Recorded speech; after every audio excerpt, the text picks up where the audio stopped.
Welcome to Korean Mallus. Mister bar എന്ന ഡ്രാമയുടെ 22ാമത്തെ എപ്പിസോഡിന്റെ തുടക്കത്തിൽ നാൻസിങ് നോർമലായി കഴിഞ്ഞപ്പോൾ ഷാവോദി അവളെയും കൊണ്ട് വീട്ടിലേക്ക് നടക്കുന്നു. പക്ഷേ വഴിയിൽ വെച്ച് അവൻ അധികം സംസാരിക്കാത്തത് കാരണം നീ ഇപ്പോഴും മൂഡ് ഓഫ് ആണോ എന്ന് അവൾ അവനോട് ചോദിക്കുന്നു. ഇത്രയും വർഷങ്ങൾ കഴിഞ്ഞിട്ടും ആ അപകടം ഇതുവരെ നിന്റെ മനസ്സിൽ നിന്ന് മായാതെ നിന്നെ വേട്ടയാടണമെങ്കിൽ നീ അവനെ എത്രമാത്രം ഇഷ്ടപ്പെട്ടിരുന്നിരിക്കണം എന്നവൻ ചോദിക്കുന്നു. അതാലോചിച്ച് നിനക്ക് അസൂയാണോ? എന്തായാലും നിന്നെ ഇഷ്ടപ്പെടുന്ന അത്രയൊന്നും ഞാൻ അവനെ ഇഷ്ടപ്പെട്ടിരുന്നില്ല എന്നവൾ പറയുന്നു. അവൻ പക്ഷെ അത് അത്ര വിശ്വാസം വരാത്ത രീതിയിൽ ചെറിയ പിണക്കം നടിച്ച് അവിടെ ഒരു ബെഞ്ചിലിരിക്കുന്നു. ഞാൻ പറഞ്ഞത് സത്യം തന്നെയാണ്. ഞങ്ങൾ കുട്ടിക്കാലം മുതലേ ഒരുമിച്ച് വളർന്നത് കൊണ്ട് നല്ല അടുപ്പത്തിലായിരുന്നു എന്ന് ഞാൻ നിന്നോട് പറഞ്ഞിട്ടില്ലേ? പക്ഷെ അത് തീരെ കുട്ടികളായിരുന്ന സമയത്ത് മാത്രമാണ്. ഞങ്ങൾ വളർന്നതോടെ അതിനൊക്കെ മാറ്റം വന്നു. അവൻ എന്നോട് വളരെ കുറച്ച് മാത്രമേ സംസാരിക്കുമായിരുന്നുള്ളൂ. സ്കൂളിൽ വെച്ച് കാണുമ്പോൾ പോലും അവനെ അറിയാവുന്ന ഭാവം നടിച്ച് സംസാരിക്കാൻ ചെല്ലരുത് എന്ന് അവൻ പറഞ്ഞിട്ടുണ്ട്. വീട്ടിൽ വെച്ച് അവൻ്റെ മുറിയിൽ തനിച്ചിരിക്കുന്ന സമയത്ത് എന്നാലും അവൻ അപ്പോൾ തന്നെ എന്നെ ഓടിച്ചുവിടും. ഒരുമിച്ച് സ്കൂളിൽ പോകാൻ വിളിച്ചാലും അവൻ നിൽക്കാറില്ല. അങ്ങനെ അവൻ കണ്ടിന്യൂസ് ആയി റിജക്റ്റ് ചെയ്യാൻ തുടങ്ങിയപ്പോൾ ജയിക്കണമെന്ന് എനിക്കും വാശിയായി. എൻ്റെ മനസ്സിലുള്ള ഇഷ്ടം തുറന്നു പറഞ്ഞാൽ ചിലപ്പോൾ അവൻ എന്നോട് പഴയതുപോലെ മിണ്ടാൻ തുടങ്ങിയേക്കുമെന്ന് തോന്നിയതിനാൽ ഒരു ദിവസം അത് പറയാൻ തീരുമാനിച്ച് ഞാൻ അവൻ്റെ അടുത്തേക്ക് ചെന്നു. പക്ഷെ പറഞ്ഞു തുടങ്ങിയപ്പോഴേക്കും സ്കൂളിൽ വെച്ച് എന്നോട് മിണ്ടാൻ വരരുതെന്ന് ഞാൻ പറഞ്ഞിട്ടില്ലേ എന്ന് ചോദിച്ച് അവൻ ദേഷ്യപ്പെട്ടതിനാൽ എനിക്കത് പറയാതെ മടങ്ങേണ്ടി വന്നു. എൻ്റെ മനസ്സിലിരിപ്പ് ആൻറ്റിക്ക് നന്നായി അറിയാമായിരുന്നു. അതുകൊണ്ട് ആൻറ്റി മനഃപൂർവ്വം ഞങ്ങൾക്ക് വേണ്ടി അവസരങ്ങൾ ഉണ്ടാക്കി തരാൻ ശ്രമിച്ചിരുന്നു. അച്ഛൻ്റെ ലാബിലായിരുന്നു ജോലി. വീട്ടിൽ മറ്റാരും ഇല്ലാത്തത് കൊണ്ട് നൈറ്റ് ഡ്യൂട്ടി ഉള്ള ദിവസം എന്നെ കൂടി അവിടെ കൊണ്ടുപോവുകയാണ് പതിവ്. ഒരു ദിവസം അങ്ങനെ അച്ഛനൊപ്പം പോകാൻ തുടങ്ങിയപ്പോഴാണ് ആൻറ്റി പുറത്തെവിടെ പോയിട്ട് മടങ്ങി വന്നത്. എന്നെ കൂടെ കൊണ്ടുപോയാൽ എനിക്ക് നല്ലതുപോലെ ഉറങ്ങാൻ കഴിയില്ല. അതുകൊണ്ട് അവിടെ നിർത്തിയിട്ട് പോകാൻ ആൻറ്റി പറഞ്ഞതാണ്. അവർക്ക് ബുദ്ധിമുട്ടാക്കുമെന്ന് പറഞ്ഞ അച്ഛൻ സമ്മതിച്ചില്ല. ഞങ്ങൾ ഭക്ഷണം കഴിച്ചതാണെന്ന് പറഞ്ഞിട്ടും എനിക്ക് കുറച്ച് ഫുഡ് റെഡിയാക്കി സിയോജിൻ്റെ കയ്യിൽ കൊടുത്തൊഴിക്കാം എന്ന് ആൻറ്റി പറഞ്ഞു. അവനെ കാണാമല്ലോ എന്ന് കരുതി ഞാനും പെട്ടെന്ന് അത് സമ്മതിച്ചു. അന്നാണ് ദുരന്തം നടന്നത് എന്ന് നാൻസിങ് കരഞ്ഞുകൊണ്ട് പറയുന്നു. സിയോജിൻ ഫുഡുമായി വന്നപ്പോൾ ലാബിൽ തീ പടർന്നിരുന്നു.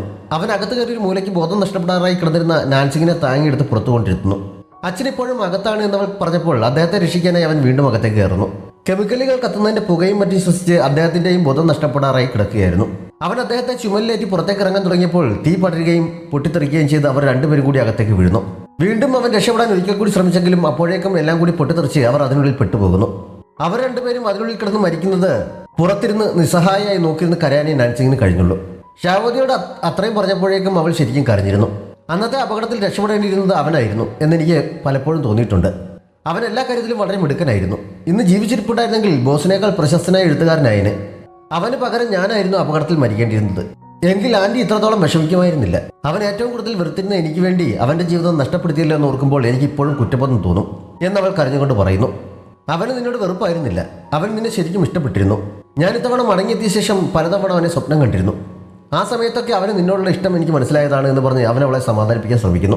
അതെങ്ങനെ ശരിയാകാനാണ്? നീ അവനെ ഒരിക്കൽ പോലും കണ്ടിട്ടില്ല. പിന്നെ നീ എങ്ങനെ അവനെ സ്വപ്നം കാണാനാണ്? വെറുതെ എന്നെ സമാധാനിപ്പിക്കാൻ നോക്കണ്ട. എന്തായാലും കമ്പനിയിലെ ഇപ്പോഴത്തെ തിരക്കൊക്കെ കഴിഞ്ഞു കഴിയുമ്പോൾ 2 ദിവസം ഞാൻ ബ്രേക്ക് എടുത്ത് നിന്നോടൊപ്പം ചെലവഴിക്കാം എന്ന് നാൻസിങ് പറയുന്നു. അവൻ സ്വപ്നം കണ്ടു എന്ന് പറഞ്ഞത് അവൾ വിശ്വസിക്കുന്നില്ല. വീട്ടിൽ ചെന്നിരുന്ന് കുറേ സമയം നാൻസിങ് പറഞ്ഞതൊക്കെ ആലോചിച്ച് നോക്കിയപ്പോൾ ഫെയറി പറഞ്ഞ മിഷൻ അവളുടെ അസുഖം ഇല്ലാതാക്കുക എന്നതായിരിക്കുമെന്ന് ഷാവോദിക്ക് തോന്നുന്നു. അവൻ സീഷനോട് അതിനെക്കുറിച്ച് അഭിപ്രായം ചോദിക്കുന്നു. നോവലിലെ നായിക ഒരു അസുഖത്താൽ കഷ്ടപ്പെടുകയാണ്. നായകന് അവളെ അതിൽ നിന്ന് സുഖപ്പെടുത്താനുള്ള വഴി അറിയാം. പക്ഷെ അത് ചെയ്തു കഴിഞ്ഞാൽ അവൻ ഈ ലോകത്ത് നിന്ന് അപ്രത്യക്ഷമാകും. അങ്ങനെയാണെങ്കിൽ പോലും നീ അത് ചെയ്യാൻ തയ്യാറാകുമോ എന്ന് അവൻ സീഷനോട് ചോദിക്കുന്നു. അവൻ മറുപടി പറയാൻ ചിന്തിച്ചു നിൽക്കുന്ന കണ്ടപ്പോൾ തയ്യാറാകുമെന്ന് സ്വന്തമായി പറഞ്ഞിട്ട് അവൻ അകത്തേക്ക് കയറി പോകുന്നു. ഞാനാണെങ്കിലും അങ്ങനെ തന്നെ ചെയ്യുമെന്ന് സീഷൻ അവിടെ നിന്ന് പറയുന്നുണ്ട്. സീഷന്റെ നോവലിന്റെ പുതിയ എപ്പിസോഡ് അപ്ലോഡ് ചെയ്തത് വായിച്ചപ്പോൾ അതിലെ നായകൻ നായികയോട് പറഞ്ഞിരിക്കുന്നതൊക്കെ സീഷൻ തന്നോട് പറയുന്നതാണ് എന്ന് എനിക്ക് തോന്നുന്നു. നിന്നോട് ഇഷ്ടമില്ലാത്തത് കൊണ്ടല്ല നിന്നെ ഞാൻ അകറ്റി നിർത്താൻ ശ്രമിക്കുന്നത്. നിനക്ക് ഇഷ്ടമുള്ള കാര്യങ്ങളാണ് നീ ചെയ്യേണ്ടത്. എനിക്ക് വേണ്ടി നശിപ്പിച്ചു കളയാനുള്ളതല്ല നിന്റെ ജീവിതം എന്നൊക്കെയായിരുന്നു അതിൻ്റെ ചുരുക്കം. പരസ്പരം ഇഷ്ടപ്പെടുന്ന രണ്ടുപേർ ഇങ്ങനെ അകന്നു നിൽക്കാൻ ശ്രമിക്കുന്നത് എന്തിനാണ്? അവർക്ക് ഒരുമിച്ച് കൂടെ എന്നൊക്കെ താഴെയുള്ള കമൻസിൽ പലരും എഴുതിയിരുന്നു. അവൾ അതൊക്കെ വായിച്ചുകൊണ്ടിരിക്കുമ്പോഴാണ് അവളുടെ അമ്മ വന്നിട്ട് നീ സ്ഥിരമായി ഇവിടെ തന്നെ കൂടാനാണോ പരിപാടി? ഇത്രയും പഠിച്ചിട്ട് റെസ്റ്റോറൻറ്റ് നോക്കി നടത്താനാണോ നിന്റെ ഉദ്ദേശം എന്നൊക്കെ ചോദിച്ചിട്ട് പോകുന്നത്. താൻ ശരിക്കും ചെയ്യാൻ ഇഷ്ടപ്പെടുന്നത് എന്താണെന്ന് മനസ്സിരുത്തി ആലോചിക്കുന്നുണ്ട്. ഷാവോദിയുടെ മെസ്സേജ് വന്നപ്പോഴാണ് നാൻസിങ് അന്ന് ഉണർന്നത്. വൈകിട്ട് ഞാൻ വിളിക്കാൻ വരാമെന്നാണ് അവൻ മെസ്സേജ് അയച്ചിരുന്നത്. അന്ന് ഓഫീസിലെത്തിയപ്പോൾ അവൾ അത്യാവശ്യം തീർക്കേണ്ട ജോലികളെല്ലാം ചെയ്തു നിർത്ത ശേഷം സീഷനെ ചെന്ന് കണ്ട് 2 ദിവസം ലീവ് എടുക്കുന്ന കാര്യത്തെക്കുറിച്ച് പറയുന്നു. നീ ലീവ് എടുക്കേണ്ട, ജോലിയിൽ നിന്ന് റിസൈൻ ചെയ്തുകൊള്ളാൻ അവൻ പറഞ്ഞപ്പോൾ 2 ദിവസം ലീവ് ചോദിച്ചു എന്ന് പറഞ്ഞ് എന്നെ ഇങ്ങനെ ഒഴിവാക്കാൻ ശ്രമിക്കേണ്ട കാര്യമുണ്ടോ? കമ്പനി ലീവ് അനുവദിക്കുന്നുണ്ടല്ലോ എന്നൊക്കെ അവൾ ചോദിക്കുന്നു. ഞാൻ ഉദ്ദേശിച്ചത് അതല്ല. 2 ദിവസമായി നീ എഴുതിയ നോവലും അതിൻ്റെ കമൻസും ഒക്കെ ഞാൻ ശരിക്കും ശ്രദ്ധിക്കുന്നുണ്ട്. ഇങ്ങനൊരു അസിസ്റ്റൻ്റായിരുന്ന് നിന്റെ എഴുതാനുള്ള കഴിവ് വേസ്റ്റായി കളയാൻ പാടില്ല. അതുകൊണ്ട് നിനക്ക് വേണ്ടി ഞാൻ തയ്യാറാക്കിയതാണ് എന്ന് പറഞ്ഞ ഒരു ഫയൽ അവൻ അവളെ ഏൽപ്പിക്കുന്നു. അവളെ കമ്പനിയിലെ ഒരു ഫുൾ ടൈം റൈറ്ററായി നിയമിച്ചുകൊണ്ടുള്ള ഓർഡർ ആയിരുന്നു അത്. ആ ജോലി ഏറ്റെടുത്ത് കഴിയുമ്പോൾ നിന്റെ ഇപ്പോഴുള്ള ജോലി റിസൈൻ ചെയ്തേ പറ്റൂ എന്നവൻ പറയുന്നു. ഫുൾ ടൈം റൈറ്ററാകുക എന്നത് നാൻസിങ്ങിന് ശരിക്കും വിശ്വാസം വരുന്നില്ല. നന്നായി ആലോചിച്ചിട്ട് മറുപടി പറഞ്ഞാൽ മതി എന്ന് പറഞ്ഞ് സീഷൻ എഴുന്നേറ്റ് മാറിയിരുന്നെങ്കിലും അവൾ 2 മിനിറ്റ് അവിടെ നിന്ന് ആലോചിച്ച ശേഷം എനിക്ക് സമ്മതമാണെന്ന് പറയുന്നു. ഇത്ര പെട്ടെന്നൊരു തീരുമാനം എടുക്കണ്ട, നന്നായി ആലോചിച്ചിട്ട് പറഞ്ഞാൽ മതി എന്ന് പറഞ്ഞ് അവൻ അവളെ ഓടിച്ചു വിടുന്നുണ്ട്. ശരിക്കും ആലോചിച്ച് തന്നെയാണ് പറഞ്ഞത് എന്ന് അവൾ പറഞ്ഞിട്ടൊന്നും അവൻ കേൾക്കുന്നില്ല. നാൻസിങ് സീറ്റിൽ പോയിരുന്ന് ഞാൻ ശരിക്കും ആലോചിച്ച് തന്നെയാണ് പറഞ്ഞതെന്നൊക്കെ സ്വയം പിറുപിറുക്കുന്നുണ്ട്. അതിനുശേഷം അവൾ അപ്പോൾ തന്നെ റെസിഗ്നേഷൻ ലെറ്റർ റെഡിയാക്കുന്നു. ഷാവോതി എന്ന അവളുടെ അമ്മയുടെ ജോലി സ്ഥലത്ത് പോയി അവരെ കാണുന്നു. ആദ്യമായിട്ടാണ് അമ്മയുടെ ജോലി എന്താണെന്ന് നമ്മൾ അറിയുന്നത്. ട്രഡീഷണൽ ഡാൻസ് പഠിപ്പിക്കുന്ന ടീച്ചറാണ് അവർ. പ്രാക്ടീസ് നടക്കുമ്പോഴാണ് അവൻ ചെന്നത്. ഒരു കാര്യം സംസാരിക്കാനുണ്ട് എന്നവൻ പറഞ്ഞപ്പോൾ അവർ പ്രാക്ടീസ് നിർത്തിവെച്ച് അവൻ്റെ അടുത്തേക്ക് ചെല്ലുന്നു. മറ്റെവിടെയെങ്കിലും പോയിരുന്ന് സംസാരിച്ചുകൂടെ എന്ന് അവൻ ചോദിച്ചപ്പോൾ എനിക്ക് ഇനിയും പ്രാക്ടീസ് ചെയ്യാനുള്ളതാണ്, അതുകൊണ്ട് ഇവിടെ തന്നെ ഇരുന്ന് സംസാരിക്കാമെന്ന് അവർ പറയുന്നു. അവന് സംസാരിച്ചു തുടങ്ങാനുള്ള ബുദ്ധിമുട്ട് കണ്ടപ്പോൾ നീ എന്താണ് പറയാൻ വന്നതെന്ന് എനിക്ക് മനസ്സിലാകും. ഞാൻ നിങ്ങളുടെ ഈ ബന്ധത്തിനെതിരല്ല, പക്ഷെ നിങ്ങൾ രണ്ടുപേരും എൻ്റെ അടുത്ത് നിന്ന് എന്തോ മറയ്ക്കുന്നുണ്ട്. അതെന്താണെന്ന് തുറന്നു പറഞ്ഞുകൂടെ? എന്തായാലും നമുക്ക് പരിഹാരം ഉണ്ടാക്കാമെന്ന് അമ്മ പറയുന്നു. ഞാൻ ശരിക്കും ഈ ലോകത്തുള്ള ആളല്ല. നാൻസിങ്ങിന്റെ കഥയിലെ കഥാപാത്രമായ സിയാവുദ്ദിയാണ് ഞാൻ എന്നവൻ അമ്മയെ അറിയിക്കുന്നു. നാൻസിങ് എന്ന് സിയാവുദ്ദിയുടെ ക്യാരക്ടർ ക്രിയേറ്റ് ചെയ്തപ്പോൾ അമ്മയും അടുത്തുണ്ടായിരുന്നതിനാൽ അവനെക്കുറിച്ച് കൂടുതൽ വിശദമായി പറയേണ്ടി വന്നില്ല. പക്ഷെ അവൻ പറഞ്ഞത് അമ്മ വിശ്വസിക്കാൻ തയ്യാറാകുന്നില്ല. ഞാൻ 3 വയസ്സുള്ള കുട്ടിയാണെന്നാണോ നിങ്ങൾ വിചാരിച്ചിരിക്കുന്നത്? ഇങ്ങനൊരു കഥ ഞാൻ വിശ്വസിക്കുമെന്ന് തോന്നുന്നുണ്ടോ എന്ന് അമ്മ ചോദിക്കുന്നു. അമ്മയെ വിശ്വസിപ്പിക്കാൻ വേണ്ടി തന്റെ മാർഷൽ ആർട്സ് അവൻ അമ്മയ്ക്ക് മുന്നിൽ പ്രകടിപ്പിക്കുന്നു. അതോടെ അവൻ പറയുന്നത് സത്യം തന്നെ ആയിരിക്കണമെന്ന് അമ്മയ്ക്ക് ബോധ്യമാകുന്നു. അവൻ വീണ്ടും അടുത്തേക്ക് ചെന്നപ്പോൾ നീ എങ്ങനെയാണ് ഇവിടെ എത്തിയതെന്ന് അമ്മ ചോദിക്കുന്നു. ഒരു മിഷൻ പൂർത്തിയാക്കാൻ വേണ്ടിയാണ് ഞാൻ എത്തിയത്. നാൻസിങ്ങിന്റെ അസുഖം ഭേദമാക്കുകയാണ് ആ മിഷൻ എന്ന് ഞാൻ ഇന്നലെയാണ് തിരിച്ചറിഞ്ഞത് എന്ന് അവൻ അമ്മയോട് പറയുന്നു. അവളുടെ ട്രോമയെ കുറിച്ചാണോ നീ പറയുന്നത്? അത് ഉണ്ടാക്കിയവർക്ക് മാത്രമേ അത് ഭേദമാക്കാൻ കഴിയൂ എന്നാണ് ഡോക്ടർ പറഞ്ഞത്. പക്ഷെ അതിന് കാരണക്കാരായ അവളുടെ അച്ഛനും എൻ്റെ മകനും മരിച്ചു കഴിഞ്ഞു. പിന്നെ എങ്ങനെയാണത് ഭേദമാക്കാൻ കഴിയുന്നത് എന്ന് അമ്മ അവനോട് ചോദിക്കുന്നു. സത്യത്തിൽ നാൻസിങ്ങിന്റെ അവസ്ഥയ്ക്ക് കാരണക്കാരി അവൾ തന്നെയാണ്. അവളുടെ മനസ്സിൽ അതിനെക്കുറിച്ചുള്ള കെട്ടുണ്ടാക്കിയിരിക്കുന്നത് അവൾ തന്നെയാണ്. അവൾക്ക് മാത്രമേ അത് അഴിക്കാൻ കഴിയുകയുള്ളൂ.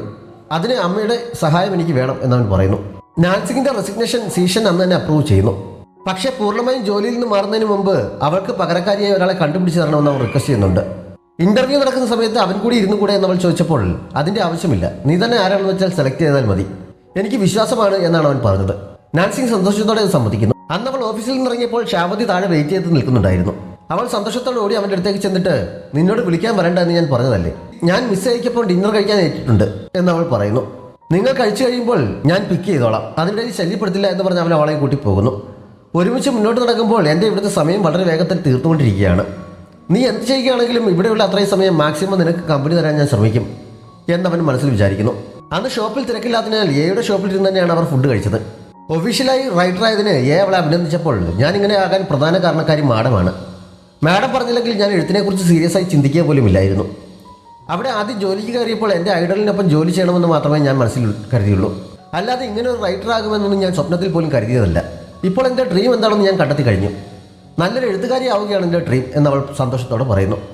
എയുടെ ഡ്രീം എന്താണെന്ന് അവളും ചോദിക്കുന്നുണ്ട്. ഒരാളിനൊപ്പം നിന്ന് അവൻ്റെ ഡ്രീം സത്യമാക്കുക എന്നാണ് എൻ്റെ ഡ്രീം എന്ന് പറഞ്ഞപ്പോൾ ഇപ്പോഴും ആ സ്വപ്നം യാഥാർത്ഥ്യമാക്കാൻ ആഗ്രഹമുണ്ടോ എന്നവൾ ചോദിക്കുന്നു. മറുപടി പറയുന്നതിന് മുമ്പ് അമ്മ അടുത്ത ഡിഷുമായി വന്നതിനാൽ അവരുടെ സംസാരം മുറിയുന്നു. നാൻസിങ് വീട്ടിലെത്തിയ ശേഷം ജോലിയുടെ ഒരുപാട് കാര്യങ്ങൾ സീഷനെ പറഞ്ഞേൽപ്പിക്കാനുണ്ടായിരുന്നതിനാൽ അവൾ രാത്രി വൈകിയും അവരുടെ മുറിയിലുണ്ടായിരുന്നു. ഷാവതി ഇടയ്ക്ക് അവൾക്ക് കഴിക്കാൻ ആപ്പിൾ കട്ട് ചെയ്തുകൊണ്ട് നൽകുന്നു. സീഷൻ അതിൽ നിന്നൊരെണ്ണം എടുക്കാൻ തുടങ്ങിയിട്ട് അവൻ സമ്മതിക്കാതെ കൈതട്ടി മാറ്റുന്നു. നിങ്ങളുടെ റിലേഷൻ ഇപ്പോൾ ശരിക്കും സ്റ്റേബിളായി എന്നാണല്ലോ തോന്നുന്നത് എന്നവൻ ചോദിച്ചപ്പോൾ നാൻസിങ് ചിരിച്ചുകൊണ്ട് അത് സമ്മതിക്കുന്നു. എനിക്ക് മാത്രം പ്രണയത്തിൽ വീഴാൻ കഴിയുമെന്ന് തോന്നുന്നില്ല എന്നവൻ ഒരു നെടുവീർപ്പോടെ പറയുന്നുണ്ട്. ഞാൻ താമസിക്കാൻ മറ്റു സ്ഥലം നോക്കുന്നുണ്ട് എന്നവൻ പറഞ്ഞപ്പോൾ അതിൻ്റെ ആവശ്യമില്ല എന്ന് നാൻസിങ് പറയാൻ തുടങ്ങിയെങ്കിലും അപ്പോഴേക്കും അവരുടെ സംസാരം ശ്രദ്ധിച്ചുകൊണ്ടിരുന്ന ഷാവതി ചാടി വീണ് അതെന്തായാലും നന്നായി എന്ന് പറയുന്നു. നാൻസിങ് അവനെ വഴക്ക് പറഞ്ഞ് ഓടിക്കുന്നുണ്ട്. ഒരു റൈറ്ററായി മുന്നോട്ടുള്ള ജീവിതം വിചാരിക്കുന്ന അത്ര എളുപ്പമായിരിക്കില്ല. അതിൻ്റെ തിരക്കിടയിൽ നിന്നെ ബുദ്ധിമുട്ടിക്കേണ്ട എന്ന് കരുതിയാണ് ഞാൻ താമസം മാറുന്നതിനെക്കുറിച്ച് ആലോചിക്കുന്നത് സീഷൻ അവളോട് പറയുന്നു. അവൻ മുറിയിലേക്ക് പോകാൻ തുടങ്ങിയപ്പോൾ എയുമായി ഡിന്നർ കഴിക്കാൻ പോയ വിവരം പറഞ്ഞിട്ട് മാഡം ബോസിന്റെ കാര്യത്തിൽ വളരെയധികം വിഷമത്തിലാണ്. മാഡവുമായി സംസാരിക്കാൻ വേണ്ട അറേഞ്ച്മെന്റ് ഞാൻ ചെയ്യട്ടെ എന്ന് അവൾ ചോദിക്കുന്നു. അതിനുള്ള സമയമായിട്ടില്ല, ഞാൻ പൂർണ്ണമായും മേച്ചറാകുന്നവരെ എനിക്ക് അവളുടെ അടുത്തേക്ക് ചെല്ലാൻ കഴിയില്ല എന്ന് സീഷനെ പറഞ്ഞപ്പോൾ അതുവരെ കാത്തിരിക്കാൻ മാഡം തയ്യാറായില്ലെങ്കിൽ എന്ത് ചെയ്യുമെന്ന് അവൾ ചോദിക്കുന്നു. അതാണ് അവളുടെ തീരുമാനമെങ്കിൽ ഞാൻ അത് അംഗീകരിക്കുമെന്ന് പറഞ്ഞിട്ട് അവൻ അകത്തേക്ക് കയറി പോകുന്നു. ഷാവതി എഴുന്നേറ്റ് അവളുടെ അടുത്തേക്ക് ചെന്നിട്ട് നിനക്ക് അതുപോലെ വേറെ ചോയ്സ് ഉണ്ടാകുമെന്ന് വിചാരിക്കേണ്ട, നിന്റെ ഒരേ ഒരു ചോയ്സ് ഞാൻ മാത്രമാണെന്ന് പറയുന്നു. അവൾ ചിരിച്ചുകൊണ്ട് അവനെ കെട്ടിപ്പിടിച്ചപ്പോഴാണ് സീഷൻ മുറിക്ക് പുറത്തേക്ക് ഇറങ്ങിയത്. രണ്ടുപേരും പിടിവിട്ട് മാറുന്നു. ഞാൻ ബ്രഷ് ചെയ്യാൻ ഇറങ്ങിയതാണ്, നിങ്ങൾ കണ്ടിന്യൂ ചെയ്തോളാൻ പറഞ്ഞ് അവൻ ബാത്റൂമിലേക്ക് കയറി പോകുന്നു. ഷാവതിയും അവളും പരസ്പരം നോക്കി ചിരിക്കുന്നുണ്ട്. നാൻസിങ് എന്തിനാണ് കാണാൻ വന്നതെന്ന് അന്ന് രാത്രി അമ്മ എയോട് ചോദിക്കുന്നു. അവൾ ഒഫീഷ്യലായി റൈറ്ററായി വിവരം പറഞ്ഞപ്പോൾ അത് നല്ല കാര്യമാണ്, ഇഷ്ടമുള്ള കാര്യങ്ങൾ ചെയ്യാൻ കഴിയുന്നത് വളരെ നല്ല കാര്യമല്ലേ, നീ മാത്രം ഇങ്ങനെ സമയം പാഴാക്കി കളയുകയാണല്ലോ എന്ന് അമ്മ പറയുന്നുണ്ട്. തൻ്റെ സ്വപ്നത്തെക്കുറിച്ച് ആ സമയത്ത് വീണ്ടും ആലോചിക്കുന്നു. അടുത്ത ദിവസം രാവിലെ നാൻസിങ് ഓഫീസിൽ പോകാൻ റെഡിയായി സീഷനെ വിളിക്കാനായി ചെന്നപ്പോൾ ഷാവതിയാണ് വാതിൽ തുറന്നത്. അവൾക്കുള്ള ബ്രേക്ക്ഫാസ്റ്റ് റെഡിയാക്കി വെച്ചത് നൽകിയിട്ട് ഇത് നിനക്കുള്ളതാണ്, വേറെ ആർക്കും കൊടുക്കരുത് എന്ന് അവൻ പറയുന്നുണ്ട്. അവൻ അവളെ അകത്തേക്ക് പിടിച്ചു നിർത്തിയിട്ട് ഓഫീസിൽ പോകുന്നതിന് മുമ്പ് എന്തെങ്കിലും കാര്യം മറന്നോ എന്ന് ചോദിച്ച് കിസ് ചെയ്യാനായി കവിൾ കാണിച്ചു കൊടുത്ത് കണ്ണു മുടച്ച് നിൽക്കുന്നു. അവൾ കിസ് ചെയ്യാനായി മുന്നോട്ട് ചെന്നിട്ട് ലിപ് ഗ്ലോസ് എടുത്ത് ചുണ്ടിൽ തേച്ച് വച്ചിരിക്കുന്നു. അവൻ ചിരിച്ചുകൊണ്ട് അവളെ കെട്ടിപ്പിടിച്ചപ്പോൾ ഈയിടെയായി നിനക്കിത്തിരി സ്നേഹം കൂടുതലാണല്ലോ എന്ന് അവൾ കളിയായി പറയുന്നുണ്ട്. പിന്നെ ഇതിനുള്ള ചാൻസ് കിട്ടിയില്ലെങ്കിലോ എന്ന് വിചാരിച്ചാണ് എന്ന് അവൻ പറഞ്ഞപ്പോൾ ആവശ്യമില്ലാത്തൊന്നും പറയണ്ട എന്നവൾ വാൺ ചെയ്യുന്നു. സീഷൻ ഓഫീസിൽ പോകാൻ റെഡിയായി ഇറങ്ങി വരുന്നത് കണ്ട് അവൾ അവനെ പിടിച്ച് മാറ്റുന്നുണ്ട്. തനിക്കിതിനൊന്നും കഴിയാത്തതിൻ്റെ ചെറിയ അസൂയ സീഷനുമുണ്ട്. പോകാനുള്ള വണ്ടി വന്നു എന്ന് പറഞ്ഞിട്ട് അവൻ താഴേക്ക് പോകുന്നു. നാൻസിക്കും അവനോട് പറഞ്ഞിട്ട് പുറത്തേക്ക് ഇറങ്ങിപ്പോയെങ്കിലും പെട്ടെന്ന് തിരികെ ഓടി വന്ന് കൈകൊണ്ടൊരു ഹേട്ട് വീർപ്പിച്ച് അവൻ എറിഞ്ഞു കൊടുക്കുന്നു. അവനത് കയ്യിൽ പിടിക്കാത്തതിനാൽ താഴെ നിന്നെടുത്ത് പൊടി തുടച്ചിട്ട് നെഞ്ചിലേക്ക് ചേർക്കുന്നു. അതിനുശേഷം അവനും ഒരു ഹേട്ട് വീർപ്പിച്ച് അവൾക്ക് എറിഞ്ഞു കൊടുക്കുന്നുണ്ട്. അതൊക്കെ കഴിഞ്ഞ് നല്ല സന്തോഷത്തിലാണ് നാൻസിങ് ഓഫീസിലേക്ക് പോയത്. അവൾ പോയി കഴിഞ്ഞപ്പോൾ ഷാവോദിയുടെ മുഖത്ത് സങ്കടം നിറയുന്നു. ഇനി അധികകാലം ഈ സന്തോഷം നീണ്ടു നിൽക്കില്ല എന്ന് അവനറിയാം. സീഷന് പുതിയ അസിസ്റ്റന്റിനെ തിരഞ്ഞെടുക്കാനുള്ള ഇന്റർവ്യൂ അന്നായിരുന്നു. ജോലി അന്വേഷിച്ച് വന്ന ആളുടെ ബയോഡേറ്റ കണ്ടപ്പോൾ മുതൽ ഇന്റർവ്യൂ ചെയ്യാനിരുന്ന ജിയോയും മറ്റേ പെൺകുട്ടിയും ശരിക്കും വെട്ടിലായതുപോലെ ഇരിക്കുകയാണ്. പക്ഷെ നാൻസിങ്ങിന് മാത്രം ഒരു കുലുക്കവുമില്ല. കുറേ സമയമായിട്ടും ആളെ അകത്തേക്ക് വിളിക്കാതിരിക്കുന്ന കണ്ട് നിങ്ങൾ എന്താണ് അവരെ അകത്തേക്ക് വിളിക്കാത്തതെന്ന് നാൻസിങ് ചോദിക്കുന്നു. ബയോഡേറ്റ കണ്ടപ്പോൾ മുതൽ എന്ത് ചോദ്യമാണ് ചോദിക്കേണ്ടതെന്നൊരു പിടിയും കിട്ടുന്നില്ല. ഈ ജോലിക്ക് അവർ ശരിയാകുമെന്ന് തോന്നുന്നുണ്ടോ എന്ന് അവർ അവളോട് ചോദിക്കുന്നു. ഒരു കുഴപ്പവുമില്ല, നിങ്ങൾ ആദ്യം അകത്തേക്ക് വിളിക്കാൻ നാൻസിങ് പറയുന്നു. അവസാനം അവർ ആളെ വിളിക്കുന്നുണ്ട്. അവർ ഇത്ര പേടിയോടെ ഇരുന്ന കാൻഡിഡേറ്റ് മറ്റാരുമല്ല, മിസ് എ ആണ്. ഇങ്ങനെ ഒരു ഇന്റർവ്യൂ നടത്തേണ്ട ആവശ്യമുണ്ടോ? പാസ്സാക്കി വിട്ടാൽ പോരെ എന്ന് ജിയോ ചോദിച്ചപ്പോൾ ഞാൻ ഇന്റർവ്യൂ ചെയ്തോളാം എന്ന് നാൻസിങ് പറയുന്നു. നാൻസിങ് ആദ്യം അവിടെ ജോലിക്ക് വന്നപ്പോൾ എ അവളോട് പറഞ്ഞ അതേ കാര്യങ്ങൾ അവൾ തിരികെ ചോദിക്കുന്നു. എന്തുകൊണ്ടാണ് ഈ ജോലിക്ക് അപ്ലൈ ചെയ്യാൻ കാരണമെന്ന് ചോദിച്ചപ്പോൾ സീഷന്റെ എല്ലാ ബുക്കുകളും ഞാൻ വായിച്ചിട്ടുണ്ട്, നിധി പോലെ സൂക്ഷിച്ചിട്ടുമുണ്ട്. അദ്ദേഹത്തിനൊപ്പം ജോലി ചെയ്ത് ഉയരങ്ങളിലേക്ക് എത്താൻ കഴിയണം എന്നുള്ളതാണ് എൻ്റെ സ്വപ്നം എന്ന് എ പറയുന്നു. ഇന്റർവ്യൂ കഴിഞ്ഞപ്പോൾ അവളെ സെലക്ട് ചെയ്തു എന്ന് അറിയിച്ചിട്ട് നാൻസിങ് ഓടിച്ചെന്ന് അവളെ കെട്ടിപ്പിടിക്കുന്നു. നിനക്കിപ്പോൾ ധൈര്യമൊക്കെ ആയിപ്പോയി എന്ന് എ പറഞ്ഞപ്പോൾ ഞാൻ റിസൈൻ ചെയ്തു, അതുകൊണ്ട് എനിക്ക് എന്ത് വേണമെങ്കിലും കാണിക്കാം എന്ന് അവൾ ചിരിയോടെ പറയുന്നു. ബോസിനോട് ഞാൻ തന്നെ വിവരം പറഞ്ഞോളാം എന്ന് പറഞ്ഞ് അവൾ എയെ സീഷിൻ്റെ മുറിയിലേക്ക് കൊണ്ടുപോകുന്നു. ബോസിൻ്റെ പുതിയ അസിസ്റ്റന്റിനെ ഞാൻ തിരഞ്ഞെടുത്തു എന്ന് വാതിക്കൽ നിന്നുകൊണ്ട് അവൾ അവനോട് പറയുന്നു. ഇത്ര പെട്ടെന്ന് കഴിഞ്ഞോ എന്ന് ചോദിച്ചിട്ട് അവൻ വീണ്ടും ജോലിയിൽ മുഴുകിയപ്പോഴാണ് അവൾ എയുമായി അകത്തേക്ക് കയറിയത്. സീഷൻ തൻ്റെ പുതിയ അസിസ്റ്റന്റിനെ കണ്ട് അമ്പരപ്പോടെ ഇരിക്കുന്നിടത്ത് ഈ എപ്പിസോഡ് അവസാനിക്കുന്നു. നമ്മുടെ ഫാമിലിയിൽ ഇന്ന് ബർത്ത്ഡേ ആഘോഷിക്കുന്ന ഏഞ്ചലയ്ക്കും തിയയ്ക്കും ലിംനയ്ക്കും ഇവാനിയ ബെന്നിക്കും കൊറിയൻ മലൂസ് ഫാമിലിയുടെ ബർത്ത്ഡേ വിഷസ് അറിയിക്കുന്നു. ഈ ഡ്രാമ നിങ്ങൾക്ക് ഇഷ്ടപ്പെട്ടെങ്കിൽ നിങ്ങളുടെ അഭിപ്രായങ്ങൾ കമൻറ്റ് ബോക്സിലൂടെ ഉറപ്പായും അറിയിക്കണം. നമ്മുടെ ചാനൽ ഇതുവരെയും സബ്സ്ക്രൈബ് ചെയ്തിട്ടില്ലാത്ത കൂട്ടുകാർ സബ്സ്ക്രൈബ് ചെയ്യാനും ലൈക്ക് ചെയ്യാനും ഷെയർ ചെയ്യാനും മറക്കരുത്. Thanks for watching.